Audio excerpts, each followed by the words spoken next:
All right, we're back. Episode 2 of the truck. Maybe episode 2. I don't know. The camera had a mishap on the first recording where I was replacing the starter and doing some other stuff. And in that video, whatever's left, because the camera failed sometime through, I only have audio.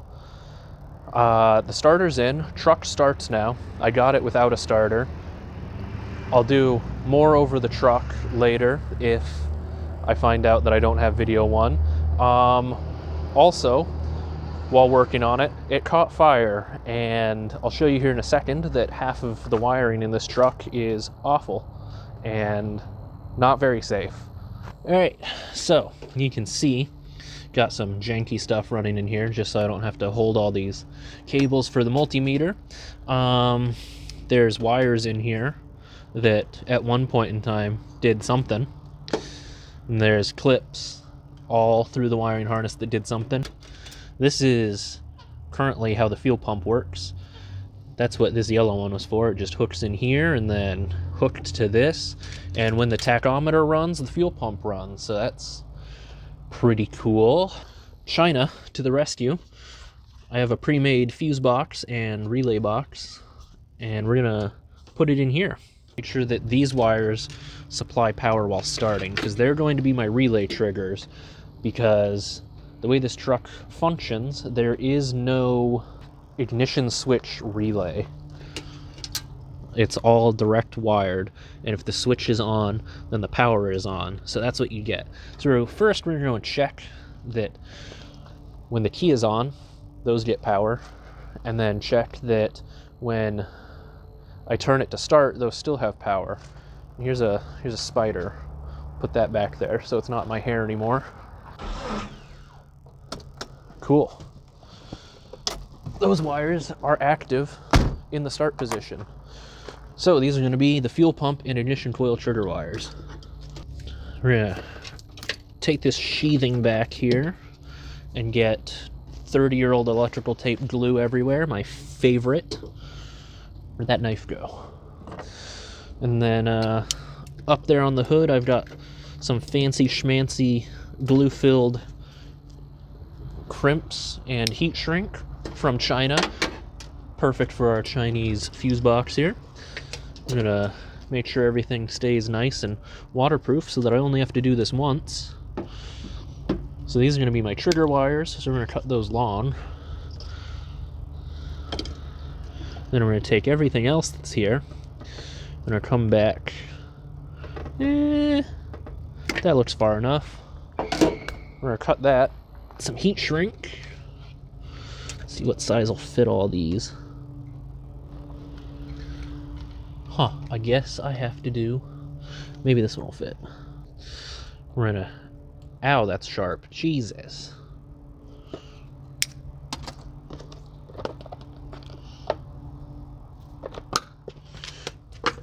We're going to cut these short and save them for later, just in case somebody can tell me what they actually do, or I find out that I need them.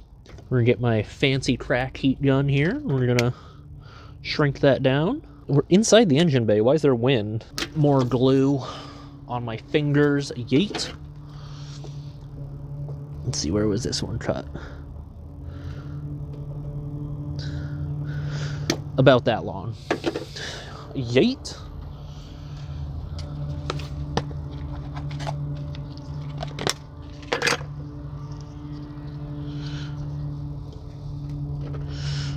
Wow, these wires are nice and stiff.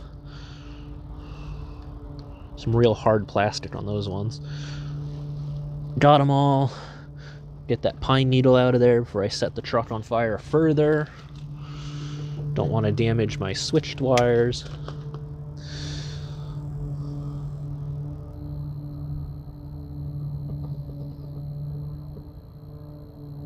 And in case you're wondering, this is not how I set the truck on fire last time. It had a short because this wiring is so bad. And that's what set the truck on fire last time. Yeah! 30-year-old Japanese plastic fumes, my favorite. Plug this back in before I forget about it, and we have an issue later on when I'm like, why won't it start?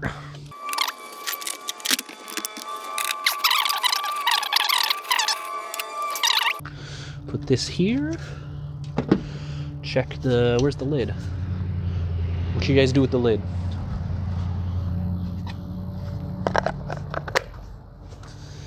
Unfortunately, the way that this is designed, the wires can only come out this side. I would love if they came out the other side. So now, on top of my super unghetto-ness, gonna have these ghetto wires come across the harness like that. That was nice of them. So I guess we'll start with the grounds, because that's the easiest. Check our wire size right here.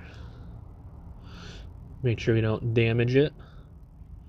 Nope, too small. There we go. Yeet. Yeah, perfect. They're good length. Get this labeling tape off of here because it's in the way and it'll affect the seal on the glue. What amps do we have in here? Fuse number 2 is a 5 amp. That's going to go to the fuel pump, so I'm going to save that. And then fuse number 4 is this 10 amp. That's going to run this. 10 amp. So let's see. Relay 4. I changed my mind a little bit once I looked at the wiring.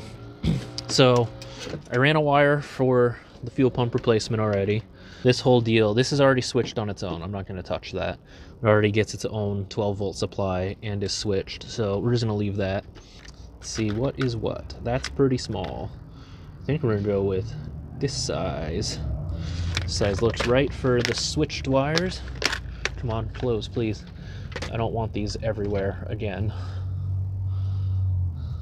Give that a nice little twist. Check that it fits. Perfect. Twist up this one. Check that it fits. Perfect. Nice good size. Oh God. Get these fancy little China crimps right here. And wha-bam. Well, that didn't do a damn thing. And then we check our connection here. Check the backside. There, yeah. I pulled it off the wire when I crimped it, because of course I did. We'll get this crimp set up here. We'll run the switched wire for the fuel pump in. Pop and pop. There we go. Now allegedly, we can check that real quick, that when I turn the key on, I get a click out here, and I should see 12 volts on my yellow wire. Actually, that's not going to happen because I don't have anything else hooked up. Don't listen to me. I don't know what I'm talking about. Get it lined up nice like that, and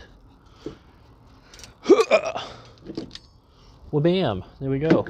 Crimped. Wha-bam, look at that. We're getting somewhere now. Fortunately, for now, I only needed the ignition coil and the fuel pump to actually be rewired. So the rest of these are for what comes next, which I've got some plans for this truck. But when you shrink these, make sure that you see the whole heat shrink makes contact. You'll see like an air bubble form in there, and then it'll follow the wire and it'll push the glue out. That's how you know it's fully sealed. And then check all the way around. We're gonna get the other side. A little bit more right there. Fantastic. And then I just like to give the center section just a little bit of heat, because it doesn't need to shrink down any. I just want to make sure that the glue seals everything. Because even on these glued ones, I've seen where people don't heat the center, and it'll get corrosion coming in from the side somehow. I guess on a wiring loom like this, where you have this covering, you can get water that runs down this, and it'll run down the wire. And if there's any break, it'll get inside the wire and creep. And so I've seen these sealed ones where the center rusts out. And along with the Crocs on my feet, I got Crocs on my lighter. That's how you know we're professionals here. Now we've got a fuel pump wired and triggered. I'm triggered. And then, because I'm stuffing two of them into one connector, so you're going to strip it just a little bit further. Make sure you get a good hold on the wire and a good connection so that nothing fails, especially with this being the ground. Then for the two of them, we'll try a 16 gauge. Let's see, how much space does that leave in there? If I can even see. Not enough. We're gonna have to go up a size. Come on, get in there. Fully seated. Firmly grasp it. Make sure we're past the divider so it actually crimps. Make sure you miss the entire crimp because you're doing it blind and backwards. And then recrimp it. Well, luckily, I am just made of wire, so this is gonna sit right here. Where'd this go? This is gonna go here. We need about this long. Get this to seat in here. Give it the old Boeing crimp. Yeah, it looks like it's gonna work. Get our crimping tool. Make sure we're lined up. Where'd it go? Make sure we're lined up, and wha-bam!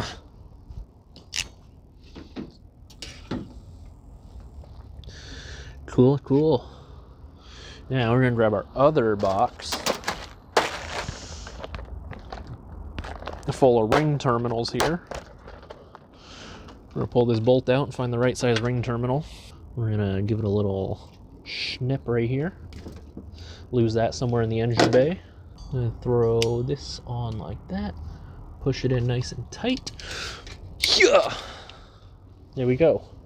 Got ourselves an extended chassis ground. Get the Alabama heat gun going. Apparently it's cold out here. I have to hold on to this thing and warm up my butane a little.